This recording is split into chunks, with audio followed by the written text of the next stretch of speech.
வணக்கம். நம்ம எல்லாரும் வாழ்க்கைய ரொம்ப நம்பிக்கையோட தான் பார்க்கறோம் இல்லையா? ஆனா, நாளைக்கு என்ன நடக்கும்னு தெரியாத ஒரு நிச்சயமற்ற தன்மைய எப்படி நாம எதிர்கொள்ள போறோம்? வாங்க, இன்னைக்கு ஒரு அழகான பாடலோட வரிகள வச்சு, பாதுகாப்போட உண்மையான மதிப்பு என்னன்னு கொஞ்சம் ஆழமா பார்க்கலாம். நம்ம எல்லாருக்குள்ளேயும் இருக்கிற ஒரு அடிப்படை உணர்வு இதுதாங்க. உயிர் இருக்கு, அதனால எத வேணாலும் சாதிச்சிடலான்னு ஒரு நம்பிக்கை இருக்கு. இதுதான் நம்ம வாழ்க்கையோட அஸ்திவாரமே. ஆனா இந்த நம்பிக்கைக்கு நடுவுல ஒரு பெரிய கேள்விக்குறி எப்பவுமே இருக்கு. இன்னைக்கு எல்லாம் நல்லா இருக்கு, சரிதான். ஆனா நாளைக்கு நாளைக்கு என்ன நடக்கும்னு யாருக்குமே தெரியாது.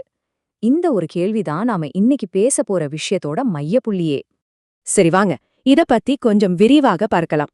முதல்ல நம்ம வாழ்க்கையோட உண்மையான நம்பிக்கை, நம்மளோட உண்மையான சொத்துன்னு நம்ம எதை நினைக்கிறோம்னு புரிஞ்சுக்கலாம். பொதுவா நம்ம செல்வம்னா பணம், நகை, வீடுன்னு நினைக்கிறோம். ஆனா இந்த பாட்டு எவ்ளோ அழகா சொல்லுது பாருங்க. நம்மளோட உண்மையான சொத்தே நம்ம குடும்பம்தான். நம்ம மூலதனம் இந்த உடம்பு. உண்மையான செல்வங்கிறது நம்ம பாதுகாப்பா உணர்றதுதான். எல்லாத்துக்கும் மேல நம்ம உயிர்தான் விலை மதிக்க முடியாத செல்வம். இப்படி அழகா போயிட்டு இருக்கிற வாழ்க்கையில திடீர்னு ஒரு பிரச்சனை வரும்போது என்ன ஆகும்? நாம எதிர்பார்க்காத நேரத்துல நோய் வந்து கதவை தட்டும்போது அது ஒரு பெரிய சுமையா மாறிடுது. சும்மா யோசிச்சு பாருங்களேன். நாம ரொம்ப சாதாரணமா நினைக்கிற ஒரு சின்ன காய்ச்சல் கூட சில நேரங்கள்ல நம்ம நிம்மதியே கெடுக்கிற ஒரு பெரிய பணச்சுமையா மாறிடும். அப்போதான் வாழ்க்கையோட நிஜமான முகம் நமக்கு தெரிய வரும். அப்பப்பா, இந்த வரி எவ்வளோ உண்மை. நமக்கோ இல்ல நம்ம நேசிக்கிறவங்களுக்கோ உடம்பு சரியில்லைன்னு ஆஸ்பத்திரி வாசல்ல நிக்கிற அந்த ஒரு நிமிஷம் இருக்கே, மனசுக்குள்ள ஒரு அதிர்வு வரும் பாருங்க. உள்ள என்ன சொல்லுவாங்களோன்னு ஒரு பயம் நம்மள ஆட்டி படைக்கும். அந்த பயத்தோடு சேர்ந்து டாக்டர் வந்து மருத்துவ செலவு லட்சக்கணக்கில் ஆகும்னு சொல்லும்போது நம்ம மனசே நொறுங்கி போடும். எப்படி இதை சமாளிக்க போறோம், யார்கிட்ட போய் கேட்க போறோம்னு ஒரு கலக்கம் நம்மள சூழ்ந்துக்கும். அது ஒரு பெரிய அதிர்ச்சி இல்லையா?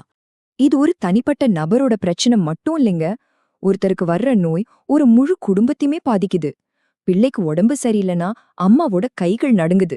குடும்ப தலைவருக்கு ஒரு பிரச்சனைனா அப்பாவோட கண்கள் கலங்குது. இந்த பணச்சுமையால ஒரு குழந்தையோட படிப்பு, அவங்களோட கனவு எதுவுமே உடைஞ்சு போயிடக்கூடாது.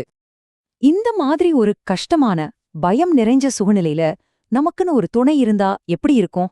அது ஒரு பொருளா இல்லாம ஒரு உண்மையான நண்பனை போல நம்ம கூடவே நிக்கிற ஒரு ஆதரவை பத்தி தான் இப்ப நாம பார்க்க போறோம்.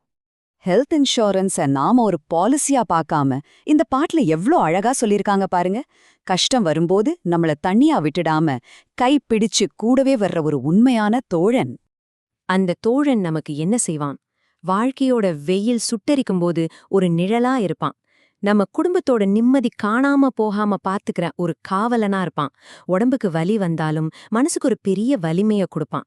சரி, இந்த நிம்மதியின் துணை ஒரு குடும்பத்துல இருக்கும்போது அவங்களோட மனநிலை எப்படி மாறுது? அந்த பயம் நிறைஞ்ச சூழல் எப்படி ஒரு வலிமையான சூழலா மாறுதுன்னு இப்ப பார்க்கலாம். இங்க பாருங்க, இந்த ரெண்டு நிலைமைக்கும் உள்ள வித்தியாசத்தை. இன்சூரன்ஸ் இல்லாதப்போ மருத்துவமனைனா பயம், அடுத்து என்ன செய்ய போறோம்னு ஒரு கலக்கம், கடைசியில கண்ணீர் தான் மிச்சம். ஆனா அந்த தோழன் கூட இருந்தா பயம் இருந்த இடத்துல நிம்மதி வருது, கலக்கம் இருந்த இடத்துல வலிமை வருது, கண்ணீருக்கு பதிலா சிரிப்பு வருது. இதோட நேரடியான பலன் என்னன்னா, ஹாஸ்பிட்டல் பில் எவ்வளவு வருங்கிற பயம் இனிமே நமக்கு இருக்காது. நம்ம கவனம் முழுக்க சிகிச்சையில மட்டும்தான் இருக்கும். பணத்தை பத்தின கவலை தேவைப்படாது. கடைசியா அந்த பணக்கவலையிலிருந்து வெளியே வரும்போது அந்த குடும்பத்தோட முகத்துல மறுபடியும் ஒரு இயல்பான சிரிப்பு மலரும். இதுதான் அந்த துணை நமக்கு கொடுக்கிற மிகப்பெரிய பரிசு. நாம இப்ப இந்த உரையாடலோட கடைசி பகுதிக்கு வந்துட்டோம். இதையெல்லாம் ஒரு செலவா பார்க்காம ஒரு தொலைநோக்க பார்வையோட ஒரு முதலீடா எப்படி பார்க்கறதுன்னு பேசலாம். மறுபடியும் இந்த முக்கியமான வரைக்கும் வருவோம். நாளைக்கு என்ன நடக்குங்கிறது நம்ம கையில இல்ல, அது யாருக்குமே தெரியாது. ஆனா ஒண்ணு மட்டும் நிச்சயம், என்ன நடந்தாலும் அதை சந்திக்க நாம தயாரா இருக்க முடியும். அந்த தயாரிப்பு தான் ரொம்ப முக்கியம்.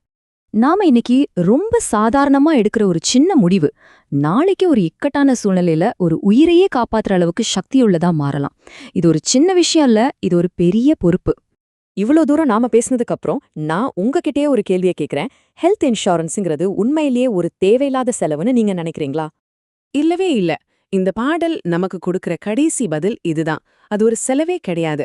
அது உங்க குடும்பத்தோட நிம்மதிக்காக நீங்க செய்யற ஒரு முதலீடு. விலை மதிக்க முடியாத ஒரு முதலீடு. யோசிச்சு பாருங்க.